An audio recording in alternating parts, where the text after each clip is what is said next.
sou o teacher Ticiano, professor de língua inglesa da Rede Municipal de Ensino de Passos. E hoje vem mais uma aula, aula number 11, aula 11, falar com o nono ano. Hoje, o objetivo da nossa aula é muito importante. Vou falar para vocês de verbos auxiliares, ok? Também conhecido como modal verbs. Pay attention, close attention. Ok, nono ano, vamos à nossa aula 11. Essa aula, uma aula muito importante para quem quer desenvolver a fala em inglês. Na língua inglesa, nós temos uma lista de verbos que vão auxiliar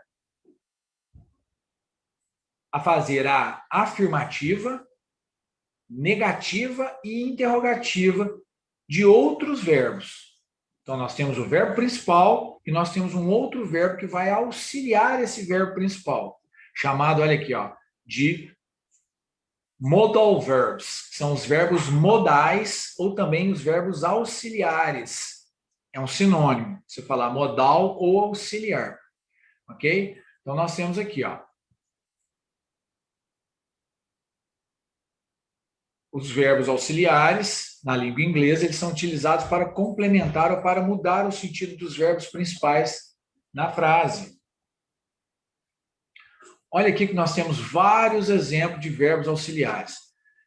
Você pode reparar que nós temos em inglês que os auxiliares são tipos de verbo, né? Então, nós temos três grandes tipos de verbos em inglês. Nós temos o verbo de ligação, é um tipo de verbo, que é aquele verbo to be, que vocês aprenderam, que ele liga. Os verbos de ação, que são milhares de verbos de ação.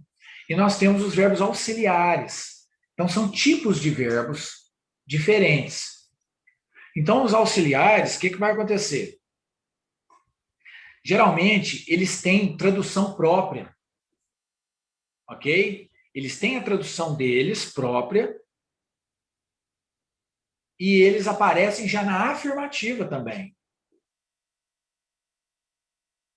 E também, principalmente, eles estão para auxiliar a fazer interrogativa e negativa de uma frase. Então, nós temos aqui nesse quadro, olha lá, o modal verb, que são os verbos auxiliares, nós temos o can, que é o verbo poder. Então, ele expressa permissão, capacidade, habilidade ou possibilidade. Ok? Então, repare uma coisa aqui, ó. O can está no presente. Nós temos o could, que está no passado. Could é passado de can. Nós temos o outro verbo auxiliar, que é o may. E depois nós temos o might. Ok? Nessa lista aqui, nós vamos ver esses 4 verbos auxiliares. No total de verbos auxiliares, numa lista fechada, nós temos 13 verbos auxiliares. Mas nessa aula nossa, number 11, nessa nossa aula 11, nós vamos apresentar esses 4 verbos auxiliares, que são muito importantes na fala da língua inglesa. Então, voltando aqui ao can, que é o poder no presente, né, que ele expressa esse poder de eu posso dirigir, I can drive. Então, eu tenho habilidade. Geralmente, a pessoa que pode dirigir, ela tem a habilidade, ela tem a habilitação para fazer tal tarefa. Então, perceba uma coisa. Nós temos aqui um exemplo de permissão, com can, né, e de capacidade e habilidade também com can. E temos um exemplo de possibilidade. Mas eu quero que vocês, meus alunos do nono ano, prestem bastante atenção numa coisa. Reparem aqui, ó. Se você pegar esse exemplo de capacidade e habilidade, he can speak 3 languages. Ele pode falar 3 idiomas. Vocês lembram que quando era he, she, it, o verbo, no caso, speak, ele pode falar, o verbo falar, ele levaria S, não levaria? Vocês lembram que terceira pessoa leva S? Sim, ele leva S no presente simples. Só que aqui tem o verbo can, o verbo auxiliar. Quando nós temos um verbo auxiliar, O verbo auxiliar na frente de he, she, it, ele não tem S, ele não leva S. O verbo auxiliar, ele é usado para todas as pessoas, eu, tu, ele, nós, vós, eles. I, you, he, she, it, we, you e they. Para todas as pessoas, na frente você põe can. E na frente de can vai vir um outro verbo no infinitivo sem o to. Quer dizer, você vai pegar o verbo to speak, que é o caso aí, falar, você vai tirar o to e vai colocar I can speak, you can speak, he can speak, she can speak. Todas as pessoas can speak. Não tem S, não tem variação de nada. É fixo para todas as pessoas. Atentem isso no ano. Isso é muito importante você memorizar. Então, isso serve para o can e para qualquer verbo auxiliar. Todos esses 4 verbos auxiliares que aqui estão, que eles estão aqui, que é o can, could, may e might, vai acontecer a mesma coisa. Você pega o can, o could, o may ou might e coloca ele para todas as pessoas e o verbo, e vai ter um outro verbo, que é o verbo principal, que vai vir na frente desse auxiliar, que esses 4 que estão aqui são verbos auxiliares, e eles vão estar na sua forma no infinitivo sem o to. Isso é que é importante. Eu posso falar, ar, ir é marca de infinitivo em português, não é verdade? Em inglês ele está sem o to, mas a tradução é de infinitivo.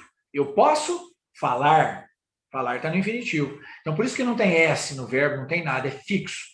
Então repara lá, ó, he can speak, e na possibilidade we can go, mudou o verbo agora não é speak, o verbo é go, ir. Então nós podemos ir, we can go to the movies, nós podemos ir para o cinema, ok? Então isso é muito importante. Então você viu o can, o could é o passado de can, também tem permissão, habilidade ou possibilidade, né? Tem os exemplos aqui, ó. Ah, e detalhe, outro detalhe para fechar essa aula de hoje. Repare que na permissão, que eu estava falando do can, que ele é fixo para todas as pessoas, aqui está na pessoa, está na primeira pessoa do singular, I, eu. O que acontece? Aqui é uma pergunta, está fazendo uma pergunta. Olha lá o sinal de interrogativo aqui, ó. Né? O sinal de interrogação, o ponto de interrogação que nós temos aqui no final. Ó. Can I go to the toilet? Posso ir ao banheiro? Repare que é uma pergunta. Quem que vai fazer a pergunta? É o verbo auxiliar. No caso aqui é o can, ele vem antes do sujeito. Isso vai valer para o can, para o could, para o may e para o might. E para todos os verbos auxiliares. São eles é que fazem a interrogativa e a negativa também. Porque se precisar de colocar negar, você vai colocar o not na frente do can. Cannot ou can't. Could not ou couldn't. E assim por diante. Todos os verbos auxiliares. A estratégia é a mesma, com todos os auxiliares. Por isso que essa aula é muito importante, porque o verbo auxiliar ele vem e acaba facilitando, até na hora que a gente vai conjugar o verbo, e eles na frase, e como você vai trabalhar a interrogativa e negativa deles. Ok? Então, olha lá. Fez a pergunta? Pôs o can antes do I. Aqui, ó. No could, colocou ele antes. Ó. Could I talk to the director? Eu poderia falar com o diretor? Uma permissão. Tem habilidade, ó. She could already sing. O already, que é já, ele fica no meio do verbo auxiliar com o verbo principal. Fica no meio, o already. Olha lá. Ela já poderia cantar. Né? Ela já conseguiria cantar quando tinha 4 anos. Né? Ela tinha essa habilidade, ela já conseguia, ela já podia. Então, she could already sing when she was 4. Então, ela conseguia cantar desde os 4 anos. Habilidade. Possibilidade. Jane could have been a doctor. A Jane poderia ter sido médica. E assim por diante. Ó. A mesma coisa vai fazer com o may, só que o may aqui ele é mais usado numa permissão, né? Mas ele também é usado para fazer pedido, possibilidade, mas o mais usado que vocês vão ver na fala, no dia a dia, é o may para permissão. Mas aqui, ó, ele no pedido, ó, may I go to the party? Posso ir para a festa? Possibilidade, it might rain tomorrow, pode chover amanhã. Ele é usado como possibilidade também. E permissão, may I drink? Eu posso beber, may I drink some water? Posso beber água? E o might, que é como se fosse um passado condicional de may. Também a mesma coisa e usado mais para possibilidade. Ele expressa possibilidade, 10%, uma incerteza, né? Um talvez. Olha lá. It might be sunny, né? Deve estar fazendo sol, deve estar ensolarado on the weekend, no final de semana. Então, vocês entenderam a dinâmica dos verbos auxiliares? Eles são usados para todas as pessoas. Na frente deles vão vir um outro verbo, sem S, sem nada. Quer dizer, no infinitivo, sem o tu. Aqui nós temos, por último, essa tabela. Olha lá. O can e o could. Can presente, could passado condicional, para habilidade. Olha lá. O can, could e o may para permissão. Should. Aqui nós temos o should. Aqui aparece should, que é o deveria. Deve, devia, deveria. Para conselho, dando um conselho. O must e o have to é uma obrigação mais forte, né? Tem que. Né? I must go on. Eu devo continuar. Né? Eu tenho que continuar. O have, o must ou have to é sinônimo, só que repare que o have to aqui no caso, ele leva o to. E todos os outros verbos auxiliares não tem to, só o have. E numa possibilidade, o might, o may, o can, o could e o can. Ok? Atenção, você pode observar que o can, may e o could ele pode ser usado em situações parecidas para indicar permissão ou pedido. Então, no entanto, olha aqui, ó, o can ele é mais usado numa informalidade, né? Can I ask a question? Posso te fazer uma pergunta? O could, o may e o might são mais formais. É usado numa formalidade. Olha lá. Então, não esqueça não, ó, o can mais informal e o may e o could mais formal. Então, repetindo de novo, o can indica uma informalidade, o may e o could indicam uma formalidade. Ok? Então, olha lá, ó. Eles não são flexionados, quer dizer, foi aquilo que eu falei, eles são usados para todas as pessoas. Olha lá, I, you, he, she, it, we, you e they. Na frente dele você coloca um verbo auxiliar. E na frente um outro verbo também no infinitivo sem o to. Olha lá, para negar. Quem nega é o auxiliar. Olha aqui, ó. Quem vai negar é o auxiliar. Usa o not na frente de qualquer um desses auxiliar. Aí você põe na negativa, olha lá. O can vira cannot ou can't, could not ou couldn't, e o may é may not. Você não vai colocar may antes, porque não tem a forma contraída aqui no caso. E o might tem a forma contraída, mightn't.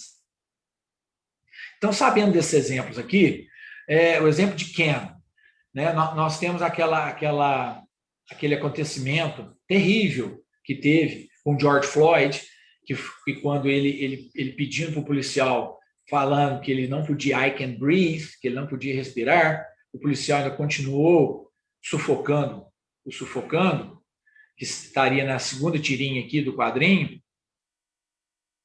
Quer dizer, é uma injustiça tremenda que foi feito. Na segunda tirinha. Na primeira, é injustiça de branco, que está falando, I can't wear a mask. Né? Eu não posso usar uma máscara. Isso viola os direitos civis. Então, tem o primeiro quadrinho e o segundo quadrinho. Né? Então, tudo que aconteceu, que foi em 28 de maio de 2020, né? O Departamento de Polícia, que policiais receberam a ocorrência, né, na qual matou George Floyd, ao colocar o joelho na nuca dele por 8 minutos e 46 segundos. E mesmo ele já morto, ainda continuou com o joelho na nuca dele. Quer dizer, terrível o que foi feito. Né? Mesmo apesar dos pedidos que ele fez, não adiantou. Então, você pode ler aqui, está em português, né? Esse textinho, esse pequeno texto, está em português, depois vocês vão ler com bastante atenção. Eu fiz um resumo para vocês, e aqui está em português. Sabendo disso, nós temos as atividades de fixação. Né? Olha lá, nós vamos ler esse texto aqui, esse pequeno texto que fala do Xavier, né, que é um garoto inteligente, que ele planeja ir para a escola de medicina, né, e ele acha que ele pode, com isso, ele pode arrumar um emprego melhor ao se graduar. Nesse momento, ele está trabalhando no supermercado e ele não pode pagar pelos seus estudos ou comprar livros. Então, ele deveria tentar arrumar uma faculdade pública, public college. College é faculdade, não é colégio, relembrando vocês. Ok? College é faculdade. Então, o Xavier, ele é o filho mais velho. E ele tem que fazer alguma coisa para ajudar os irmãos, né? As irmãs e os irmãos mais novos dele, né? Que ele já e ele precisa apoiá-los. Então, o Xavier, ele é bastante corajoso, determinado, né? Ele não reclama sobre a vida, porque ele sabe que as coisas poderiam ser pior do que estão agora. Então, sabendo sobre esse texto, o que vocês vão fazer? Vão responder as perguntas. Então, aqui na letra A está falando que o Xavier, o que o Xavier planeja fazer. Na letra B, por que ele quer se graduar. E o Xavier é um garoto ruim? É um cara ruim? E na letra D, por que o Xavier não reclama da vida? Então, vocês vão dar essa resposta, ok? E na número 2, vocês vão escolher 2 verbos auxiliares, 2 modais, em negrito, e escrever uma frase com os 2 verbos, com ele. Ok? Então, isso na número 2. Número 3, o que vocês vão fazer? Como você falaria com seu amigo para pedir ajuda no dever de casa? Quando você vai fazer um pedido, você vai usar o could, o can, o should ou would aqui. E na última questão, vocês vão escolher a alternativa que preenche corretamente a frase, né? Se vai ser o can, can't, may ou couldn't. Nessa frase, ó, eu fiz tudo que mas eu perdi a partida. Número 5, você, né, fazer esse trabalho é perfeito para você. E número 6, eu gostaria de comprar um novo carro, mas é somente um sonho distante. Na número 6, então você vai colocar a correta. Ok? Nono ano. Espero que vocês tenham gostado da aula de hoje. Vejo vocês na próxima aula. See you next class. Bye, bye.